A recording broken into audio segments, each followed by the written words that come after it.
नमस्कार दोस्तों मैं एडवोकेट प्रवेश कुमार स्वागत करता हूं आप सबका आपके अपने चैनल कानून टुडे सुपरफास्ट में। दोस्तों आज की इस वीडियो में आपको यह जानकारी दी जाएगी कि कैसे कोई पति या पत्नी अपने मैरिज पार्टनर को कानूनी तौर पर तलाक दिए बिना, डाइवोर्स दिए बिना अपनी शादी को, अपनी मैरिज को कानूनी तौर पर समाप्त कर सकता है। दोस्तों जहां हिंदू विवाह अधिनियम की धारा 13 में तलाक लिए जाने का, डाइवोर्स लिए जाने का प्रावधान है, वहीं दोस्तों हिंदू विवाह अधिनियम की धारा 12 में वह तरीका बताया गया है, वह उपाय बताया गया है जिसको अपना करके कोई पति या पत्नी तलाक लिए बिना, डाइवोर्स लिए बिना भी अपनी शादी को, अपनी मैरिज को समाप्त कर सकता है। जी हाँ दोस्तों, हिंदू विवाह अधिनियम की धारा 12 के अंतर्गत यदि एक अर्जी लगाई जाती है तो ऐसे में न्यायालय के द्वारा, कोर्ट के द्वारा किसी विवाह को, किसी मैरिज को शून्य घोषित किया जा सकता है। दोस्तों हिंदू विवाह अधिनियम की धारा 12 में नलिटी ऑफ मैरिज की या कह लें कि एनलमेंट ऑफ मैरिज की एक अर्जी लगाई जा सकती है, जिसके बाद फैमिली कोर्ट के द्वारा किसी शादी को, किसी मैरिज को शून्य घोषित कर दिया जा सकता है। वहीं दोस्तों हिंदू विवाह अधिनियम की धारा 5 में कुछ अनिवार्य शर्तें, कुछ कंडीशन बताई गई हैं। दोस्तों यदि उन शर्तों को पूरा नहीं किया जाता है तो ऐसे में पति पत्नी के बीच में जो मैरिज होती है, जो शादी होती है, वह कानूनी तौर पर शून्य होती है, अमान्य होती है, इनवैलिड होती है। ऐसे में यदि कोई व्यक्ति चाहे तो कोर्ट में जाकर के अपनी शादी को शून्य घोषित करवाने के लिए, अपनी शादी को कोर्ट के द्वारा नल एंड वॉइड घोषित करवाने के लिए, नल एंड वॉइड डिक्लेयर करवाने के लिए एक अर्जी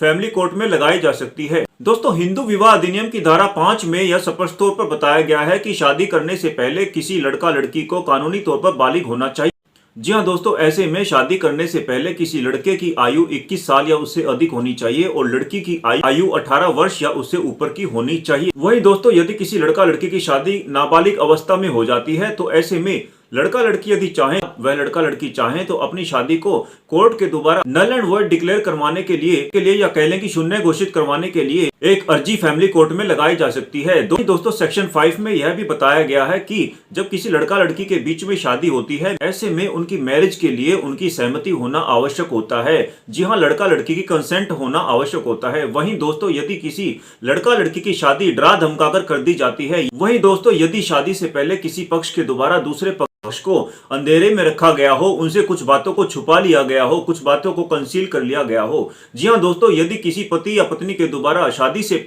उनके एजुकेशन बैकग्राउंड को लेकर, उनके फाइनेंशियल बैकग्राउंड को लेकर कोई झूठ बोला गया है या कुछ बातें छुपा ली गई हैं, तो ऐसे में यह कहा जा सकता है कि लड़का लड़की की शादी फ्रॉड करके की गई है, उनके साथ धोखा हुआ है, उनके साथ फ्रॉड हुआ है। तो ऐसे में दोस्तों यदि लड़का लड़की चाहें तो ऐसी शादी के बाद, ऐसी मैरिज के बाद उनके साथ हुए फ्रॉड के आधार पर, उनके साथ हुए धोखे के आधार पर अपनी शादी को शून्य घोषित करवाने के लिए हिंदू विवाह अधिनियम की धारा 12 में नलिटी ऑफ मैरिज की, एनलमेंट ऑफ मैरिज की एक अर्जी फैमिली कोर्ट में लगाई जा सकती है। वहीं दोस्तों यदि किसी व्यक्ति के साथ झूठ बोलकर शादी की जाती है, जी हाँ, कुछ मामलों में तो यह देखने में आता है कि शादी से पहले किसी लड़का लड़की की मानसिक अवस्था ठीक नहीं होती है, या कई मामलों में यह भी देखने में आता है कि शादी से पहले कोई लड़का लड़की मानसिक तौर पर मैच्योर नहीं होते हैं, या यह भी हो सकता है कि कोई लड़का लड़की अक्सर पागलों वाली हरकत करते हो, या कह लें कि उन्हें कोई गंभीर मानसिक रोग हो। तो इस आधार पर यह कहा जा सकता है कि शादी से पहले एक पक्ष के द्वारा दूसरे पक्ष के साथ धोखा किया गया है।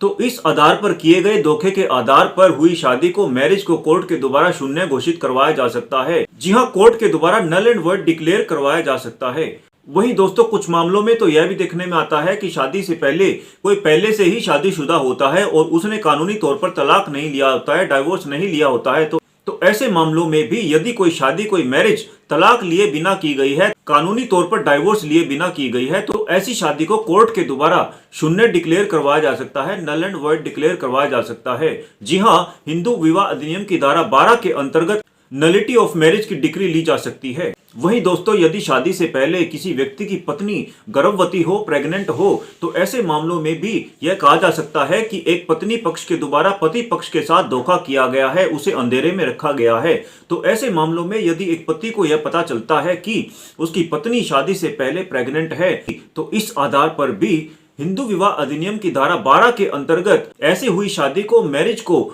नल एंड वॉइड डिक्लेयर करवाने के लिए एक अर्जी फैमिली कोर्ट में लगाई जा सकती है। वहीं दोस्तों शादी से पहले किसी लड़का लड़की को कोई गंभीर मानसिक या शारीरिक रोग हो, जैसे कि यदि शादी से पहले किसी को एपिलेप्सी जैसी बीमारी हो, मिर्गी के दौरे पड़ते हो, या किसी व्यक्ति को कुष्ठ रोग हो, लेप्रोसी हो, या किसी व्यक्ति को या किसी लड़का लड़की को शादी से पहले एड्स जैसा गंभीर रोग हो, या किसी लड़का लड़की को कोई गंभीर मानसिक रोग हो, जैसे कि स्किज़ोफ्रेनिया जैसा मानसिक रोग हो। तो ऐसे में यदि शादी के बाद यह पता चलता है कि उनके साथ धोखा हुआ है, एक पक्ष के द्वारा उनकी किसी गंभीर शारीरिक या मानसिक बीमारी को छिपा लिया गया है, तो इस आधार पर यह कहा जा सकता है कि दूसरे पक्ष के साथ धोखा हुआ है, फ्रॉड हुआ है। तो इस आधार पर भी, जी हाँ, किसी गंभीर शारीरिक या मानसिक रोग हो जाने के आधार पर भी यदि कोई व्यक्ति चाहे तो अपनी मैरिज को, शादी को कोर्ट के द्वारा, न्यायालय के द्वारा नल एंड वॉइड घोषित करवाने के लिए या कह लें कि शून्य डिक्लेयर करवाने के लिए एक अर्जी फैमिली कोर्ट में लगाई जा सकती है। वहीं दोस्तों, यदि शादी से पहले किसी लड़का लड़की के ऊपर कोई आपराधिक मामला, कोई आपराधिक मुकदमा दर्ज था या कोई क्रिमिनल केस चल रहा था और इस बात को यदि शादी से पहले एक पक्ष के द्वारा दूसरे पक्ष से छिपाया गया है, कंसील किया गया है, तो इस आधार पर हुई किसी शादी को भी कोर्ट के द्वारा, न्यायालय के द्वारा शून्य घोषित करवाने के लिए, नल एंड वॉइड डिक्लेयर करवाने के लिए एक अर्जी फैमिली कोर्ट में लगाई जा सकती है। दोस्तों, जब हिंदू विवाह अधिनियम की धारा 12 के अंतर्गत फैमिली कोर्ट के द्वारा, न्यायालय के द्वारा किसी शादी को नल एंड वॉइड डिक्लेयर कर दिया जाता है, तो इसका मतलब यह होता है कि शादी का कोई वजूद ही नहीं था, शादी की कोई मान्यता ही नहीं थी, वह शादी एक नल एंड वॉइड शादी थी, बिल्कुल शुरू से ही शून्य थी, कानूनी तौर पर अमान्य थी। तो ऐसे में दोस्तों, यदि किसी मैरिज को फैमिली कोर्ट के द्वारा शून्य डिक्लेयर कर दिया जाता है, नल एंड वॉइड डिक्लेयर कर दिया जाता है, तो ऐसे मामलों में क्योंकि पति पत्नी का रिश्ता कोर्ट के द्वारा खत्म कर दिया जाता है, समाप्त कर दिया जाता है, कोर्ट के द्वारा यह कहा जाता है कि क्योंकि वह शादी एक लड़का लड़की के बीच में हुए फ्रॉड के आधार पर, धोखे के आधार पर की गई है या किसी लड़का लड़की को डराकर उनसे जबरदस्ती शादी करवाई गई है, तो ऐसी शादी को भी कोर्ट के द्वारा नल एंड वॉइड डिक्लेयर कर दिया जा सकता है। वहीं दोस्तों, हिंदू विवाह अधिनियम में यह भी बताया गया है कि यदि लड़का लड़की के बीच में कोई शादी होती है और वह रिश्ते में भाई बहन है, तो ऐसे में भी उनके बीच हुई शादी कानूनी तौर पर अमान्य होती है, शून्य होती है।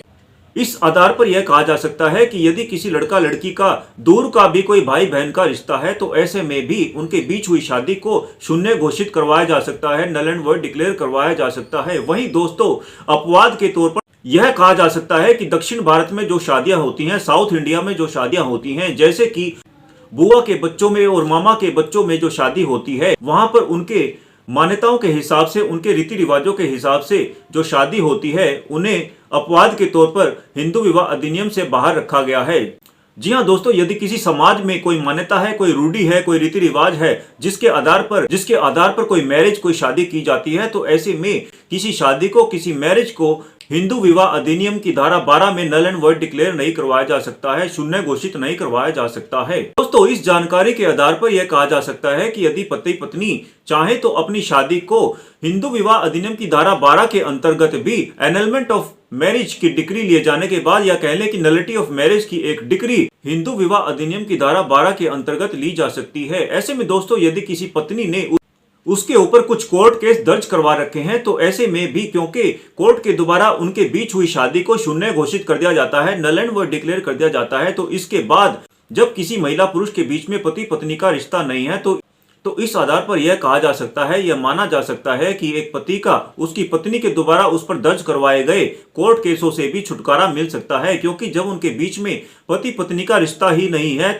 तो इसके बाद किसी पत्नी को यह अधिकार नहीं रह जाता है कि वह अपने पति पर कोई कोर्ट केस करे, कोई कोर्ट मुकदमे दर्ज करवाए। तो इस प्रकार एक पति को उसकी पत्नी के द्वारा दर्ज करवाए गए कोर्ट केसों से भी छुटकारा मिल जाता है। जी हां, उन कोर्ट केसों से भी एक पति को छुटकारा मिल जाता है। दोस्तों, यदि आपको हमारे द्वारा दी गई जानकारी पसंद आई हो, तो आपसे अनुरोध है कि इस वीडियो को ज्यादा से ज्यादा शेयर करें, लाइक करें। दोस्तों, कानून की जानकारी वाले ऐसे वीडियोस पाने के लिए आपसे यह भी अनुरोध है कि आप कानून टुडे सुपरफास्ट को सब्सक्राइब करें। धन्यवाद।